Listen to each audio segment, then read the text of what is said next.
Hey guys, Welland Customs here, and today we are taking a look at my custom Aquaman figure from the DC Cinematic Universe.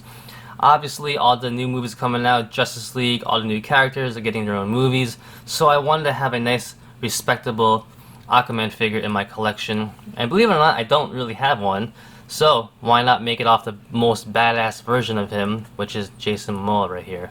So, right here is the base figure I used. As you can see, pretty self-explanatory what I did. I removed the head, removed the lower arms, removed the lower legs, matched it up, give them new parts, paint it up, and there you go. This is a pretty decent base body if you want to use one. I forgot the character's name, whoever he is, but I'm going to use this one specifically for a Hawkman custom, so stay tuned for that. But taking a look at this custom right now, let me zoom in for a second. Yeah, so like I said, it's pretty self-explanatory what I did. I used a Game of Thrones figure right there for the Jason Momoa head right there, which is really good, of course. Very angry looking, looks pretty nice. Can't go wrong with this one. The armor on top is from the DC Cinematic Universe Aquaman figure, the DC Multiverse collection, you know, that crappy one. But it has good accessories, so I use this one for his shoulder armor right there. This arm, man, I really forgot the guy's name.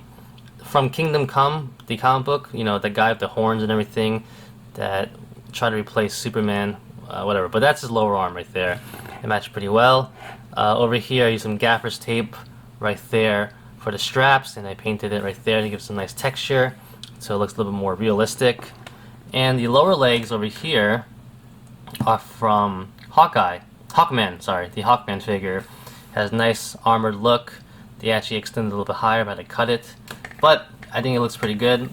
So after that, you repaint everything to match up all the colors, and that is what you get. It's a fairly simple custom. Honestly, it really is simple. You just have to get the right pieces and everything and fit them in. Like the legs and the arm, these, you know, they didn't fit at all with this figure. I had to really adjust some stuff around the joints over there, but it all worked out at the end. You figure it out yourself. Repaint it. Repainting, you know, I didn't know what to do with the paint job for this guy.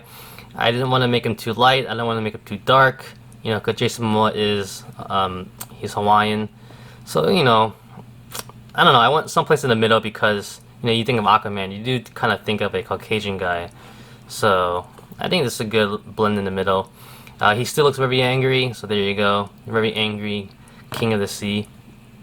This staff or trident or whatever you want to call it, because it's not a trident because there's 5 spokes up here, but this one is from an old Aquaman figure, I believe, not the newer one. It could be, I could be wrong, but yeah. So that is about it, guys. You know, it's pretty simple. Articulation, you know, is pretty standard for a DC multiverse figure, so I'm not going to get into that. But we are going to go into some size comparison.